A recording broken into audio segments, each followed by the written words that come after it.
Hi guys! Welcome to my mini vlog. For today's video, ngayon nga pala ay aming anniversary ng girlfriend ko. Tapos, low budget tayo ngayon. Nakaisip ako, mag-DIY na lang ako para ma-celebrate ngayong araw ang aming anniversary.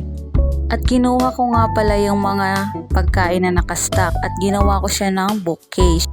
At ito na nga po guys, nabuo na ang aking bouquet na ginawa. At syempre, meron din naman akong pindas na regalo kahit mika na lang. Syempre, yung promise ring and then, at alam nyo ba guys, yung letter ng happy anniversary. Sobrang tagal na yan sa akin, hanggang ngayon buhay pa rin. Siguro mga 5 years na yan. And then, hanggang ngayon ginagamit ko pa rin. Syempre, kapag low budget tayo, di naman na kailangan bumili pa ng kung ano-ano eh. Kung ano yung nandyan, yun na muna. Ang importante doon, nag-effort kasi, di ba? Ayan din yung DIY number 8 ko. Ginawa ko lang yan para makabuo ako ng 8. Kahit papel lang yan at kinulayan ko. Siyempre yung bouquet, perfect naman.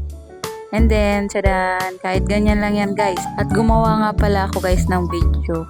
Ang mahalaga ay nag-effort ka kahit mag-inaway-away ko siya kanina. Ayan, surprise yan mamaya. Kala niya kasi wala akong ginawa para sa kanya. Tuwang-tuwa na naman ang kupal oh. Bagong gupit nga pala yan eh. Ayan oh. Proud na proud sa ginawa niyang bouquet. Sabi nga nila, pag mahal mo, mag-effort ka. Pag mahal mo, huwag kang magloko. Pag mahal mo, di mahal mo. And then, yun lang naman guys. Thank you for watching and happy anniversary pala sa aking girlfriend. Ayan, buo na ang aking surprise. Hanggang dito na lang muna guys. Paalam. Thank you so much.